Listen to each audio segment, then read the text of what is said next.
Hare Krishna, everyone. Welcome again to the daily readings of Srila Prabhupada's books. We had a little false start. Our techie put the first part of the recording on daily readings, not daily readings of Srila Prabhupada's books. So I will spare you having to go over to this other page and tell you what we're doing now. We're here with Radhika Nagar in Wisteria Cottage, which we're calling Wisteria College, and even the landlord here, who comes in sometimes to check on things, has noticed that the atmosphere has changed completely since we started doing our daily readings, which is proof of the pudding that when you read Srimad-Bhagavatam with the devotees, the atmosphere changes. It becomes a place of pilgrimage, actually. And so we welcome all of you.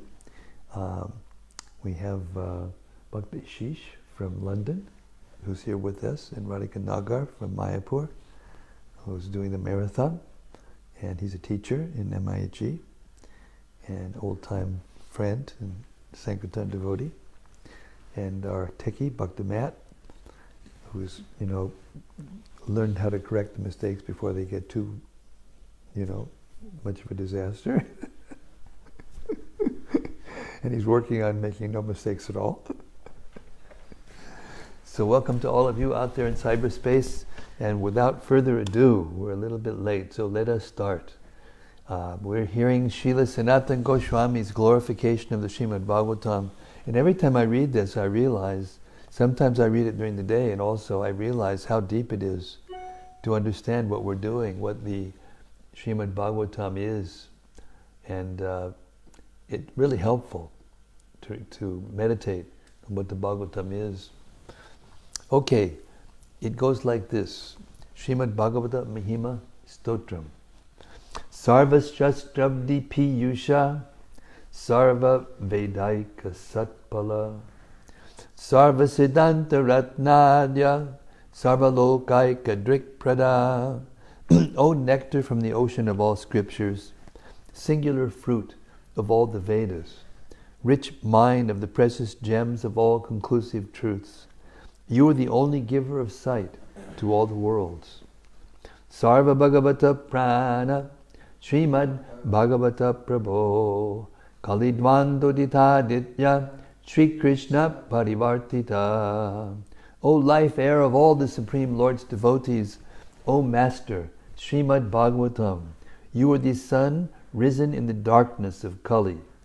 You are the exact image of Sri Krishna.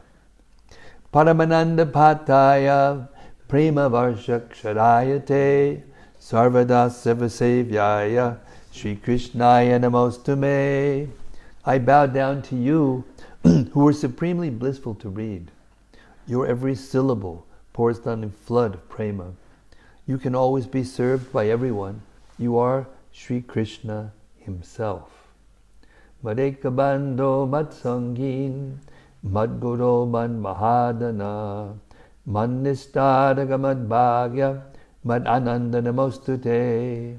My only friend, my constant companion, my spiritual master, my great wealth, my savior, my good fortune, my source of ecstasy, I bow down to you. Asadu Sadhuta dayin adini chuchata kada hanamun chagadachin mam premna ret kantayospura. O bestower of saintliness to the unsaintly, O exalter of the most fallen, please never leave me. Always appear in my heart and my voice with pure love. Om Namo Bhagavate Vasudevaya. Om Namo Bhagavate Vasudevaya. Om Namo Bhagavate Vasudevaya. So we're reading from Canto 3, chapter 28, and we've reached text 8. Kapila Dev is continuing his teachings of Sankhya philosophy, and he's explaining the devotional process, how to practice the Ashtanga Yoga process. Starting with text 8. Here we are. Shouchao Deshe Pratishtapya. Sounds like the Gita. After controlling one's mind in sitting postures, one should spread a seat in a secluded and sanctified place. Sit there in an easy posture, keeping the body erect, and practice breath control. Purport. Sitting in an easy posture is called Swasti Samasena. It is recommended in the yoga scripture that one should put the soles of the feet between the two thighs and ankles and sit straight. That posture will help one to concentrate his mind on the Supreme Personality of Godhead.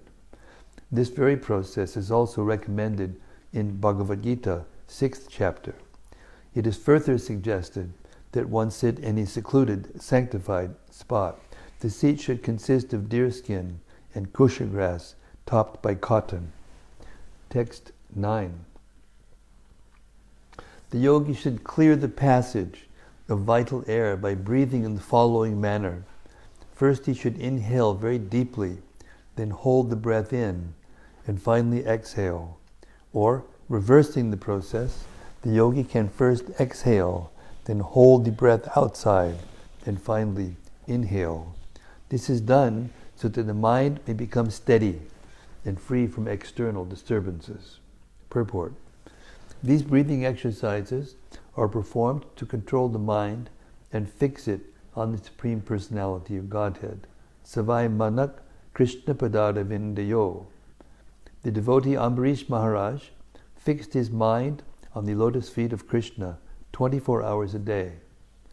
The process of Krishna consciousness is to chant Hare Krishna and to hear the sound attentively so that the mind is fixed upon the transcendental vibration of Krishna's name, which is non-different from Krishna, the personality. The real purpose of controlling the mind by the prescribed method of clearing the passage of the life air is achieved immediately if one fixes his mind directly on the lotus feet of Krishna. The Hatha Yoga system or breathing system is especially recommended for those who are very absorbed in the bodily concept of life, of bodily existence. But one who can perform the simple process of chanting Hare Krishna can fix the mind more easily. 3 different activities are recommended for clearing the passage of breath: Puraka, Kumbhaka, and Rechaka. Inhaling the breath is called Puraka. Sustaining it within is called Kumbhaka. And finally exhaling it is called Rechaka. These recommended processes can be performed in the reverse order. After exhaling, one can keep the air outside for some time and then inhale. The nerves through which inhalation and exhalation are conducted are technically called Idha and Pingala. The ultimate purpose of clearing the Idha and Pingala passages is to divert the mind from material enjoyment. As stated in Bhagavad Gita, one's mind is his enemy and one's mind is also his friend. Its position varies according to the different dealings of the living entity. If we divert our mind to thoughts of material enjoyment, then our mind becomes an enemy. And if we concentrate our mind on the lotus feet of Krishna, then our mind is a friend. By the yoga system of Puraka, Kumbhaka, and Rechaka, or by directly fixing the mind on the sound vibration of Krishna, or on the form of Krishna, the same purpose is achieved. In Bhagavad Gita it is said that one must practice the breathing exercise, Abhyasa Yoga Yuktena. By virtue of these processes of control, the mind cannot wander to external thoughts, Cetasa, Nanya, Gamina. Thus one can fix his mind constantly on the Supreme Personality of Godhead and attain Yati, Him. Practicing the yoga system of exercise and breath control is very difficult for a person in this age. And therefore Lord Chaitanya recommended Kirtaniyak Sada Harihi. One should always chant the holy name of the Supreme Lord, Krishna, because Krishna is the most suitable name of the Supreme Personality of Godhead. The name Krishna and the Supreme Person Krishna are non-different. Therefore, if one concentrates his mind on hearing the chanting Hare Krishna, the same result is achieved. Text 10. The yogis who practice such breathing exercises are very soon freed from all mental disturbances, such as gold when put into fire, just as gold when put into fire and fanned with air becomes free from all impurities. Purport. This process of purifying the mind is also recommended by Lord Chaitanya. He says that one should chant Hare Krishna. He says further, Padam Vijayate, all glories to Sri Krishna Sankirtana. All glories are given to the chanting of the holy names of Krishna because as soon as one begins this process of chanting, the mind becomes purified. Cheto Darpana Marjanam. By chanting the holy name of Krishna, one is cleansed of the dirt that accumulates in the mind. One can purify the mind either by the breathing process or by the chanting process, just as one can purify gold by putting it in a fire and fanning it with the bellows. Text 11. By practicing the process of pranayama, one can eradicate the contamination of his physiological condition. And by concentrating the mind, one can become free from all sinful activities. By restraining the senses, one can free himself from material association. And by meditating on the Supreme Personality of Godhead, one can become free from the three modes of material attachment. Purport. According to Ayurvedic medical science, the three items, kapha, pitta, and vayu, phlegm, bile, and air, maintain the physiological condition of the body. Modern medical science does not accept this physiological analysis as valid, but the ancient Ayurvedic process of treatment is based upon these three items. Ayurvedic treatment concerns itself with the cause of these three elements, which are mentioned in many places in the Bhagavatam as the basic conditions of the body. Here it is recommended that by practicing the breathing process of pranayama, one can be released from contamination created by the principal physiological elements.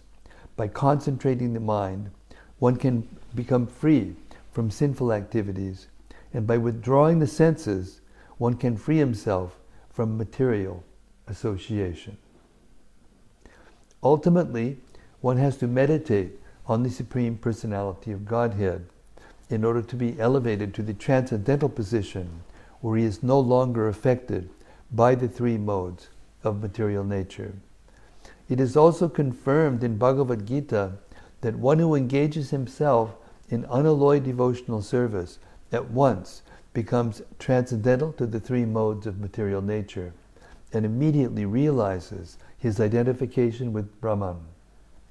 Sagunan samatijaitan brahmabhuyaya kalpate. For every item in the yoga system, there is a parallel activity in Bhakti Yoga. But the practice of Bhakti Yoga is easier for this age. What was introduced by Lord Chaitanya is not a new interpretation. Bhakti Yoga is a feasible process that begins with chanting and hearing. Bhakti Yoga and other yogas have as their ultimate goal the same personality of Godhead, but one is practical and the others are difficult. One has to purify his physiological condition by concentration and by restraint of the senses. Then he can fix his mind on the Supreme Personality of Godhead. That is called Samadhi. Text 12. When the mind is perfectly purified by this practice of yoga, one should concentrate on the tip of the nose with half-closed eyes and see the form of the Supreme Personality of Godhead. Purport. It is clearly mentioned here that one has to meditate upon the expansion of Vishnu. The word kashtam refers to Paramatma, the expansion of Vishnu. Bhagavatam refers to Lord Vishnu, the Supreme Personality of Godhead. The Supreme Godhead is Krishna.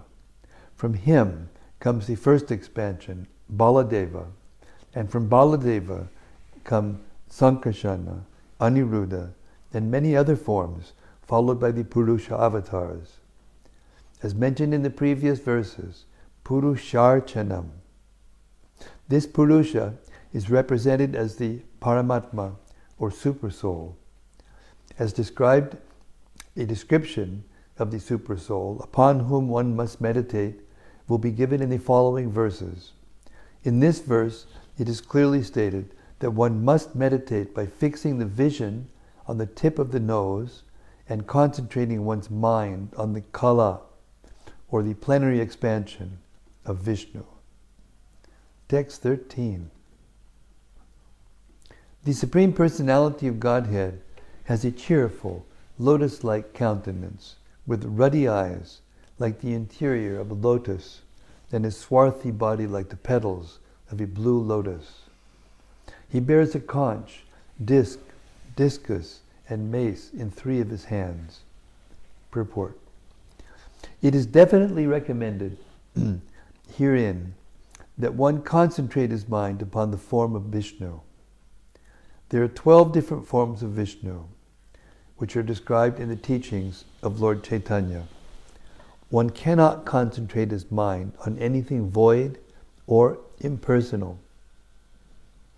The mind should be fixed on the personal form of the Lord, whose attitude is cheerful, as described in this verse. Bhagavad Gita states that meditation on the impersonal or void features is very troublesome to the meditator. Those who are attached to the impersonal or void features of meditation have to undergo a difficult process because we are not accustomed to concentrating our minds on anything impersonal.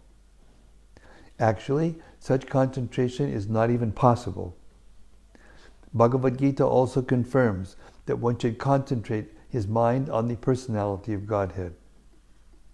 The color of the personality of Godhead, Krishna, is described here as Nilotpala Dala, meaning that it is like that of a lotus flower with petals tinted blue and white. People always ask why Krishna is blue. The color of the Lord has not been imagined by an artist. It is described in authoritative scripture. In the Brahma Samhita also, the color of Krishna's body is compared to that of a bluish cloud. The color of the Lord is not poetical imagination. There are authoritative descriptions in the Brahma Samhita, Srimad-Bhagavatam, Bhagavad Gita, and many of the Puranas of the Lord's body, his weapons, and all other paraphernalia. The Lord's appearance is described here as Padma Garbhanurekshanam. His eyes resemble the inside of a lotus flower, and in his 4 hands he holds the 4 symbols, conch shell, discus, mace, and lotus. Text 14.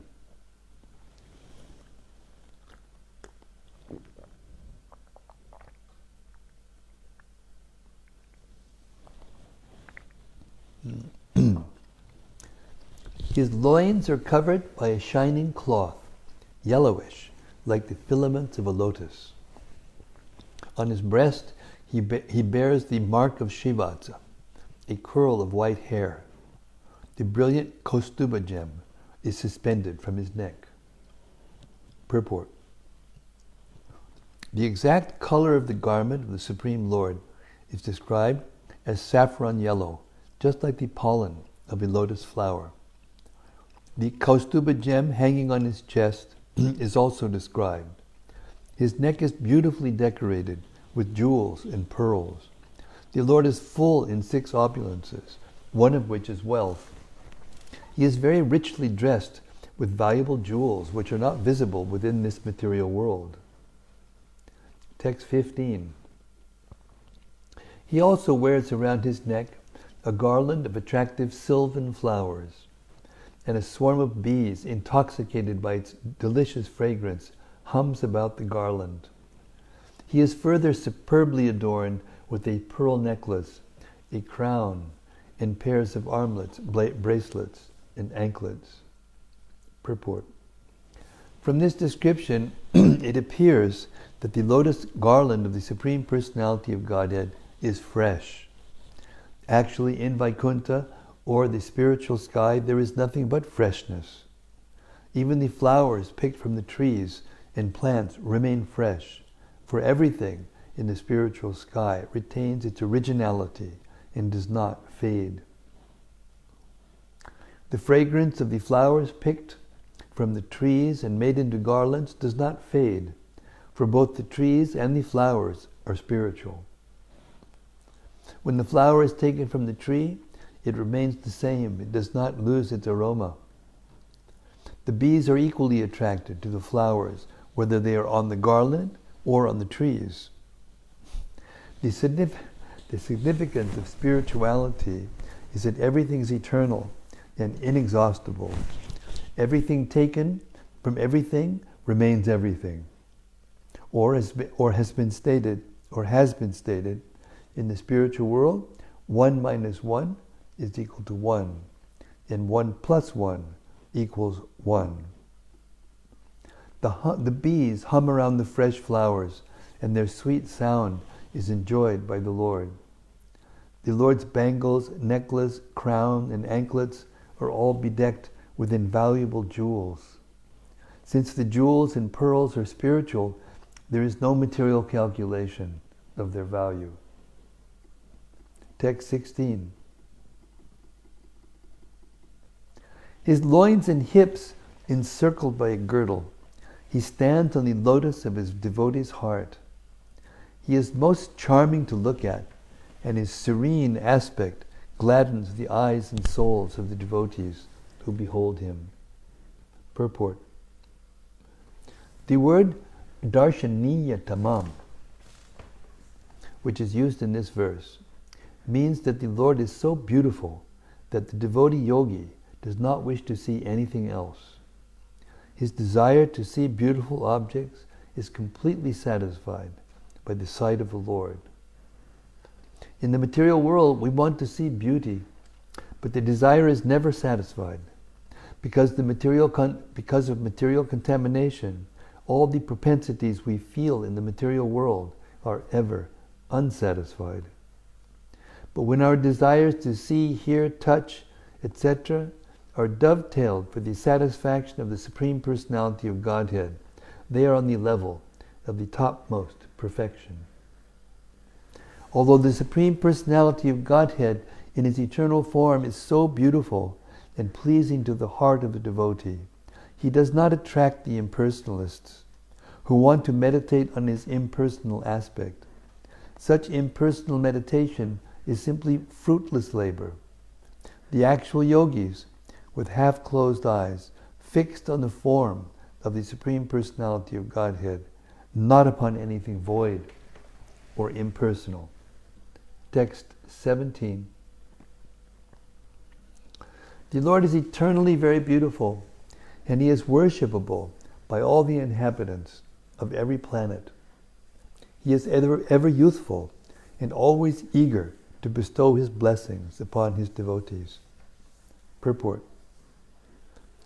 The word Sarva Loka Namaskritam means that He is worshipable by everyone on every planet. There are innumerable planets in the material world and innumerable planets in the spiritual world as well. On each planet, there are innumerable inhabitants who worship the Lord, for the Lord is worshipable by all but the impersonalists. The Supreme Lord is very beautiful. The word Shashwat is significant.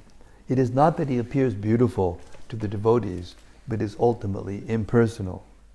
Shashwat means ever existing. That beauty is not temporary. It is ever existing. He is always youthful. In the Brahma Samhita it is also stated, Advaitam Achyutam Anadim Anantarupam Adyam Purana Purusham Navayovanam Cha. The original person is one without a second, yet he never appears old. He always appears as ever fresh, as a blooming youth. The Lord's facial expression always indicates that he is ready to show favor and benediction to the devotees. For the non-devotees, however, he is silent. As stated in Bhagavad Gita, although he acts equally to everyone because he is the Supreme Personality of Godhead, and because all living entities are his sons, he is especially inclined to those engaged in devotional service. The same fact is confirmed here. He is always anxious to show favor to the devotees. Just as the devotees are always eager to render service unto the Supreme Personality of Godhead, the Lord is also very eager to bestow benediction upon the pure devotees. Text 18. The glory of the Lord is always worth singing, for his glories enhance the glories of his devotees. One should therefore meditate upon the Supreme Personality of Godhead and upon his devotees. One should meditate on the eternal form of the Lord until the mind becomes fixed. Purport. One has to fix his mind on the Supreme Personality of Godhead constantly. When one is accustomed to thinking of one of the innumerable forms of the Lord, Krishna, Vishnu, Rama, Narayana, etc., he has reached the perfection of yoga. This is confirmed in the Brahma Samhita. A person who has developed pure love for the Lord and whose eyes are smeared with the ointment of transcendental loving exchange always sees within his heart the Supreme Personality of Godhead. The devotees especially see the Lord in the beautiful blackish form of Shyamasundar. That is the perfection of yoga. This yoga system should be continued until the mind does not vacillate for a moment. Om Tad Vishnu Padamam Padam Sada Pashanti Suryaha. The form of Vishnu is the highest individuality and is always visible to sages and saintly persons.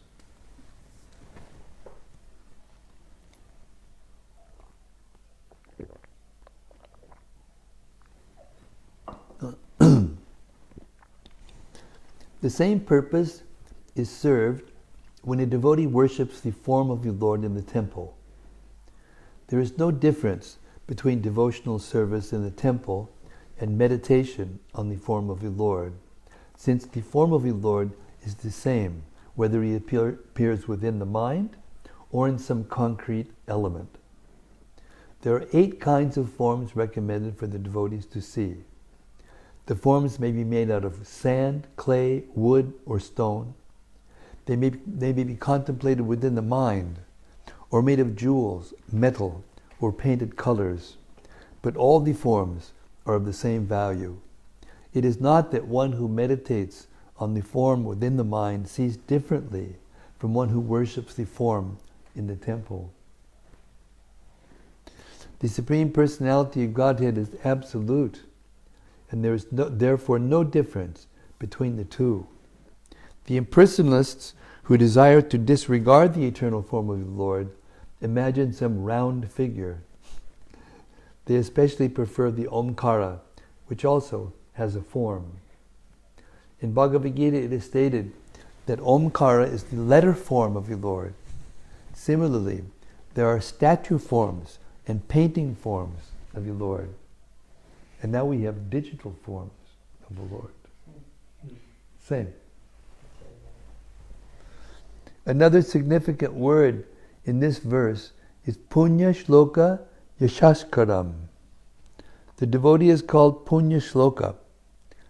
As one becomes purified by chanting the holy name of the Lord, one can become purified simply by chanting the name of a holy devotee. The pure devotee of the Lord and the Lord Himself are non-different. It is sometimes feasible to chant the name of a holy devotee. This is a very sanctified process. Lord Chaitanya was once chanting the holy names of the gopis when his students criticized him. Why are you chanting the names of the gopis? Why not Krishna? Lord Chaitanya was irritated by the criticism, and so there was some misunderstanding between him and his students. He wanted to chastise them for desiring to instruct him on the transcendental process of chanting. The beauty of the Lord is that the devotees who are connected with His activities are also glorified. Arjuna, Prahlad, Janaka Maharaj, Bali Maharaj, and many other devotees were not even in the renounced order of life, but were householders. Some of them, such as Prahlad Maharaj and Bali Maharaj, were both of demoniac families. Prahlad Maharaj's father was a demon, and Bali Maharaj was the grandson of Prahlad Maharaj. But still, they have become famous because of their association with the Lord. Anyone who is eternally associated with the Lord is glorified with the Lord. The conclusion is that a perfect yogi should always be accustomed to seeing the form of the Lord, and unless the mind is fixed in that way, he should continue practicing yoga. Text 19. Thus always merged in devotional service, the yogi visualizes the Lord standing, moving, lying down, or sitting within him. For the pastimes of the Supreme Lord are always beautiful and attractive. Purport. The process of meditating on the form of the Supreme Personality of Godhead within oneself and the process of chanting the glories and pastimes of the Lord are the same. The only difference is that hearing and fixing the mind on the pastimes of the Lord is easier than visualizing the form of the Lord within one's heart. Because as soon as one begins to think of the Lord, especially in this age, the mind becomes disturbed. And due to so much agitation, the process of seeing the Lord within the mind is interrupted. When there is sound vibrated, praising the transcendental pastimes of the Lord, however, one is forced to hear. That hearing process enters into the mind, and the practice of yoga is automatically performed. For example, even a child can hear and derive the benefit of meditating on the pastimes of the Lord simply by listening to a reading from the Bhagavatam that describes the Lord. He is going to the pasturing ground. This is so nice. Shall I read that again? This is kind of like what we're doing at night after night.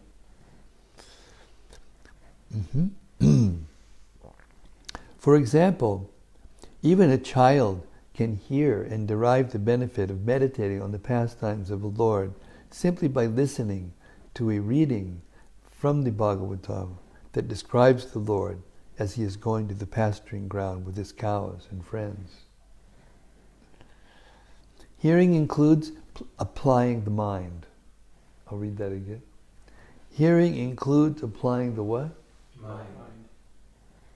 Okay, just checking.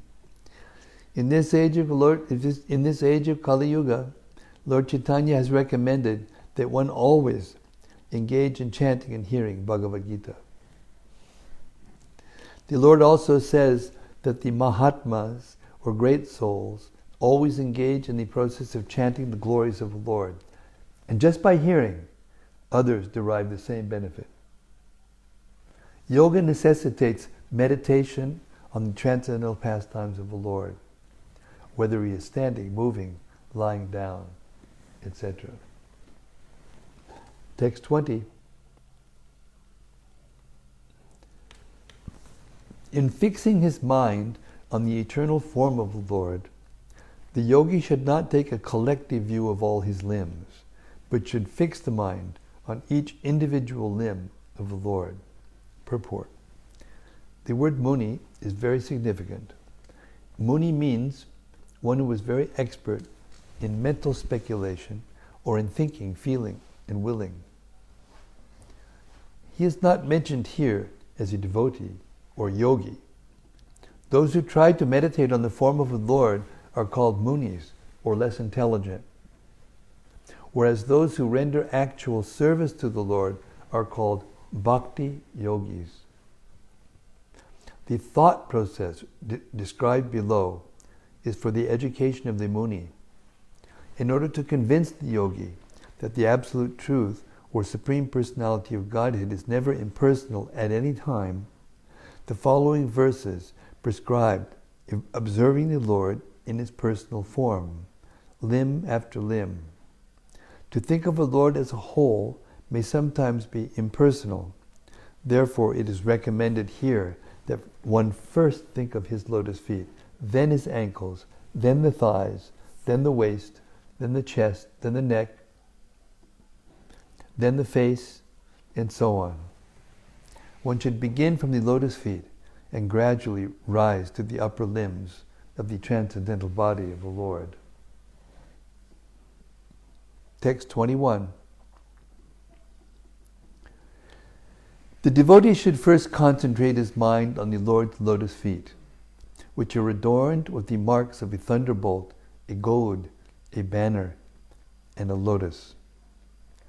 The splendor of their beautiful ruby nails resembles the orb of the moon and dispels the thick gloom of one's heart. Purport. The Mayavadi says that because one is unable to fix his mind on the impersonal existence of the Absolute Truth, one can imagine any form he likes and fix his mind on that imaginary form. But such a process is not recommended here. Imagination is always imagination and results only in further imagination. A concrete description of the eternal form of the Lord is given here. The Lord's soul is depicted with the distinctive lines resembling a thunderbolt, a flag, a lotus flower, and a goad. Here the word soul is spelled S-O-L-E. This is the bottom of the feet of the Lord. The luster of his toenails, which are brilliantly prominent, resembles the light of the moon. If a yogi looks upon the marks of the Lord's soul and on the blazing brilliance of his nails, then he can be freed from the darkness of ignorance in material existence. This liberation is not achieved by mental speculation, but by seeing the light emanating from the lustrous toenails of the Lord. In other words, one has to fix his mind first on the lotus feet of the Lord if he wants to be freed from the darkness of ignorance in material existence. Text 22. The Blessed Lord Shiva becomes all the more blessed by bearing on his head the holy waters of the Ganges, which has its source in the water that's washed the Lord's lotus feet. The Lord's feet act like thunderbolts hurled to shatter the mountain of sin stored in the mind of the meditating devotee. One should therefore meditate on the lotus feet of the Lord for a long time. Purport. In this verse, the position of Lord Shiva is specifically mentioned. The impersonalist suggests that the Absolute Truth has no form and that one can therefore equally imagine the form of Vishnu or Lord Shiva or the goddess of Durga or their son, Ganesha.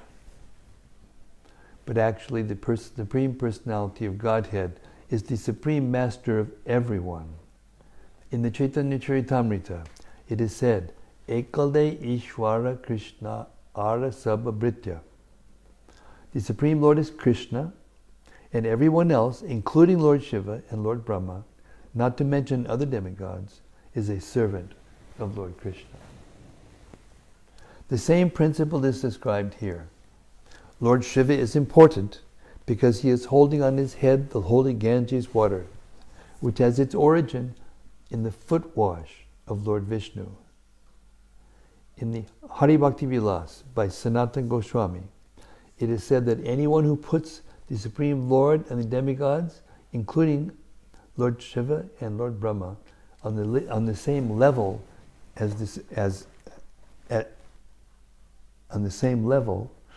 at once becomes a Pashandi, or atheist. We should never consider that the Supreme Lord Vishnu and the demigods are on an equal footing. Another significant point in this verse is that the mind of the conditioned soul, on account of its association with the material energy, from time immemorial, contains heaps of dirt in the form of desires to lord it over material nature. This dirt is like a mountain, but a mountain can be shattered when hit by a thunderbolt. Meditating on the lotus feet of the Lord acts like a thunderbolt on the mountain of dirt in the mind of the yogi. If a yogi wants to shatter the mountain of dirt in his mind, he should concentrate on the lotus feet of the Lord and not imagine something void or impersonal. Because the dirt has accumulated like a solid mountain, one must meditate on the lotus feet of the Lord for quite a long time. For one who is accustomed to thinking of the lotus feet of the Lord constantly, however, it is a different matter. The devotees are so fixed on the lotus feet of the Lord that they do not think of anything else. Those who practice the yoga system must meditate on the lotus feet of the Lord for a long time after following the regulated principles and thereby controlling the senses. It is specifically mentioned here, Bhagavatas Charanadavindanam, Charavindam. Bhagavatas Charanardavindam. One has to think of the lotus feet of the Lord. The Mayavadis imagine that one can think of the lotus feet of Lord Shiva or Lord Brahma or the goddess Durga to achieve liberation, but this is not so. Bhagavata is specifically mentioned. Bhagavata means of the Supreme Personality of Godhead, Vishnu, and no one else. Another significant phrase in this verse is Shivo Bhut. By his constitutional position, Lord Shiva is always great and auspicious. But since he has accepted on his head the Ganges water, which emanated from the lotus feet of the Lord, he has become even more auspicious and important. The stress is on the lotus feet of the Lord. A relationship with the lotus feet of the Lord can even enhance the importance of Lord Shiva. What to speak of other ordinary living entities? So I'm going to stop here. I feel myself coming down with something and I have to be careful. All right. So we're hearing about how to meditate on the lotus feet of the Lord. We're also hearing how the remembering of the holy name of the Lord and the chanting of the holy name of the Lord and the holy activities and pastimes of the Lord, especially Srimad-Bhagavatam, is non-different from that meditation on the form of the Lord in the heart. And we'll hear more details about how to do that tomorrow. So for now, let us reflect. Any points that came out that stuck in the mind while we were chanting? Any questions or any discussion that we want to hear about some of these points? Yes, we have a sheesh over here. So we just read about how we should be concentrating on meditating the lotus feet of the Lord. Can we do that while chanting as well, the rounds? Srila Prabhupada explained to us that because the sound of the Lord is non-different than the form of the Lord, then one should, in the beginning of one's chanting, concentrate the mind on the sound and try to meditate deeply on the sound. And at the same time hear the Bhagavad Gita and the Srimad-Bhagavatam, which gives details of the pastimes of the Lord, the activities of the Lord, and so on and so forth. And then, while one's chanting, the form of the Lord and the activities of the Lord, the qualities of the Lord will come automatically into the mind. If you try to artificially force the form of the Lord into the mind while you're chanting, it may distract you.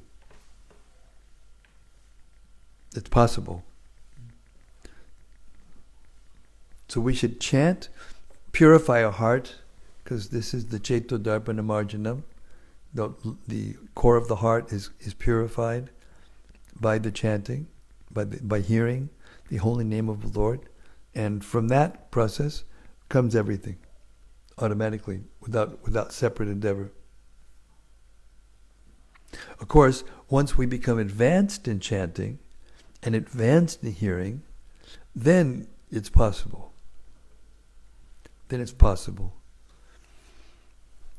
But I always heard Srila Prabhupada describe this in a way that the name and the form and the qualities and the pastimes and the entourage of the Lord will appear in the devotee's mind without separate endeavor from the chanting, from the hearing of the holy name, once the mind is clear and the heart is cleared from anarthas.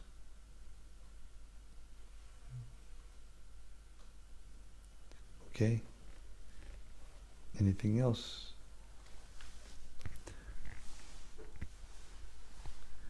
Do we have someone out there in cyberspace? This is getting close to Christmas, so I imagine everyone is having different... 7 people? No reflections. No reflections so far. Maybe this is Krishna's arrangement, because I'm feeling like I need to stop early. Maybe good. And also, we have to conserve our data, because we used a lot of data the first week we were here. Whoa, like twice as much data than we thought we would. When we're in Houston, it usually takes a gig, maybe 1.4 gigs, and it was taking up to 4, 5, and more gigs to do the same amount of record. Huh? Just in the UK. Yeah, yeah. Also less in India.